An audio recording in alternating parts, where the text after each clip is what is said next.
Hello，各位大家好，我是 Polly。今天要来跟大家聊的这一集是如何筛选出 VIP 客户，如何找出 Top Sales。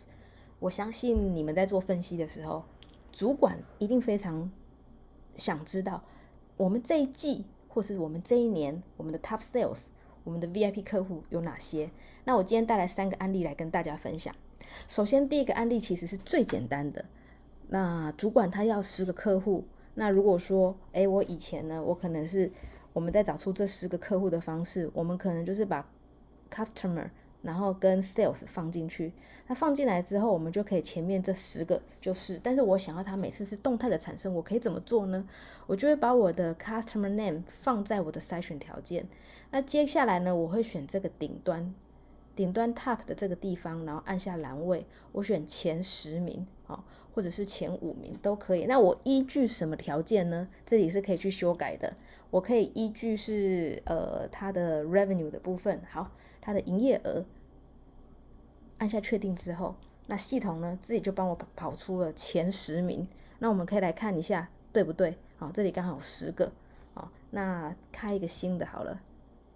刚刚这个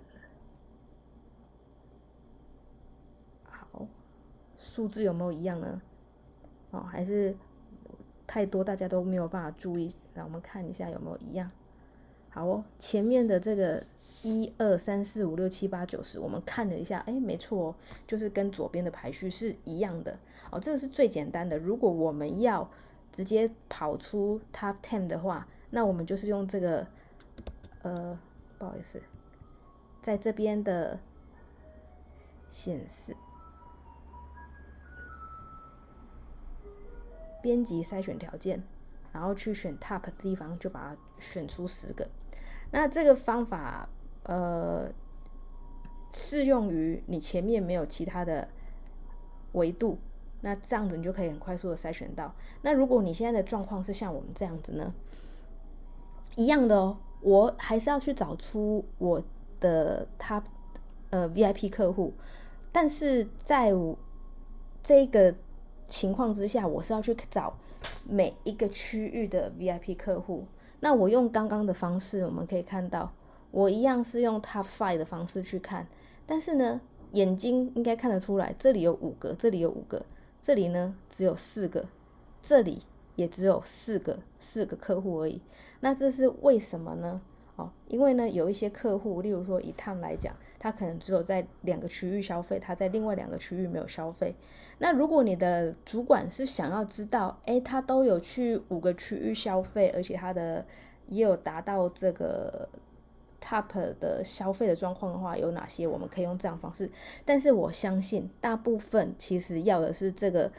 每一区都要补满这5个，或者是补满是我要看的这个人数嘛，所以其实这样子的方式，它在没有前面的栏位的时候可以，但不代表它有在多个栏位的时候，它也可以这么执行。那在多个栏位的时候，我们可以怎么做呢？那你要认真看，看到下面你就可以发现说，往下的时候，我自己的习惯，我这边会打一个 index， 然后按一个括号进来。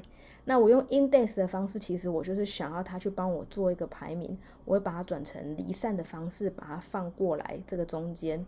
那你会发现说，我用 index 的方式去做排序的时候，它在我切换 region 的时候，我看一下哦，它从629位往下630，但这不是我要的排序方式。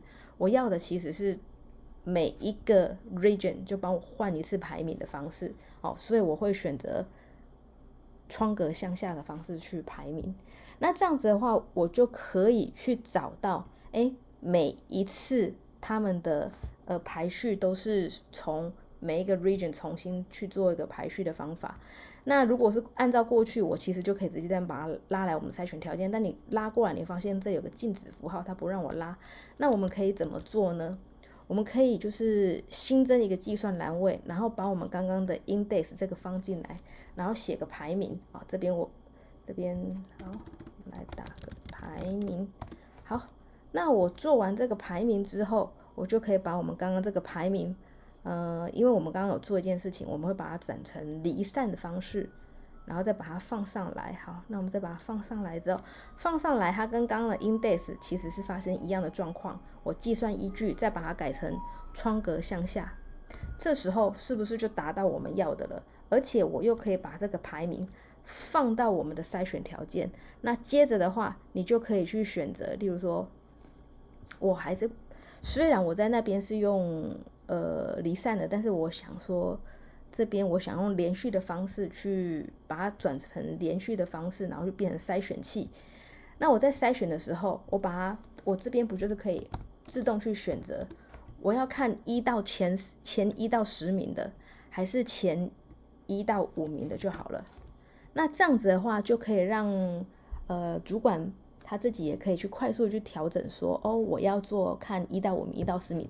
好处是我也不用写参数，就可以达到这个动态调整的方法了。